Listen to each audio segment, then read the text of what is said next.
ತುಂಬಾ ಕ್ಲುಪ್ತವಾಗಿ ತುಂಬಾ ಸರಿಯಾಗಿ ಕೊಟ್ಟಿದ್ದಾರೆ. ಉದಾಹರಣೆಗೆ ಸ್ವಾಮಿ ಬ್ರಹ್ಮಾನಂದರು ಅಂದ್ರೆ ಅವ್ರು ಯಾವಾಗ್ಲೂ ಬ್ರಹ್ಮಭಾವದಲ್ಲಿ ಇರುವವರು. ಅವರಿಗೆ ಅವ್ರ ಹೆಸರೂ ನೆನಪಿರ್ತಿರ್ಲಿಲ್ಲಂತೆ. ಅವ್ರಿಗೆ ಸಿಗ್ನೇಚರ್ ಮಾಡಬೇಕು ಅಂದ್ರೆ ಹೆಸರೇ ನೆನಪಾಗಲ್ವಂತೆ ಬ್ರಹ್ಮಾನಂದರು ಅಂತ.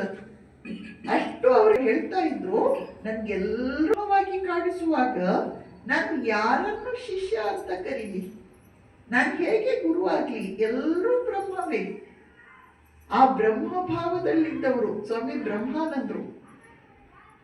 ಇನ್ನೊಬ್ರು ಸ್ವಾಮಿ, ಅವ್ರು ಎಲ್ಲರನ್ನೂ ಅದೆಷ್ಟು ಪ್ರೀತಿಸ್ತಾ ಇದ್ರು ಅಂದ್ರೆ ಆ ಪ್ರೇಮಕ್ಕೆ ವಶರಾಗಿ ಬೇಲೂರು ಮಠಕ್ಕೆ ರಾಶಿ ರಾಶಿ ಜನ ಆ ದಿನಗಳಲ್ಲಿ ಬರ್ತಾ ಇದ್ರಂತೆ.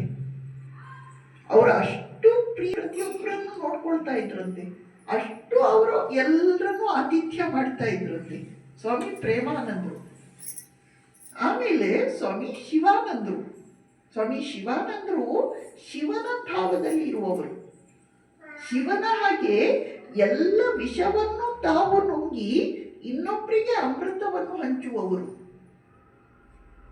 ಶಿವನ ಹಾಗೆ ಯಾವಾಗಲೂ ಧ್ಯಾನ ಭಾವದಲ್ಲಿ, ಯೋಗಾರೂಢ ಭಾವದಲ್ಲಿ ಇರುವವರು.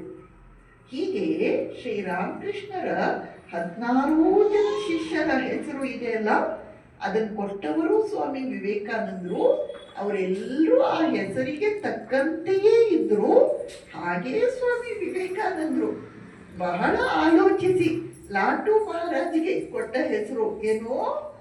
ಸ್ವಾಮಿ ಅದ್ಭುತಾನಂದರು ಅಂತನ್ನುವ ಅದ್ಭುತವಾದ ಹೆಸರನ್ನೇ ಕೊಟ್ಟರು. ಅದಕ್ಕೆ ತಕ್ಕಂತೆ ಅವರ ಇಡೀ ಜೀವನ ಬಹಳ ಅದ್ಭುತವಾಗಿಯೇ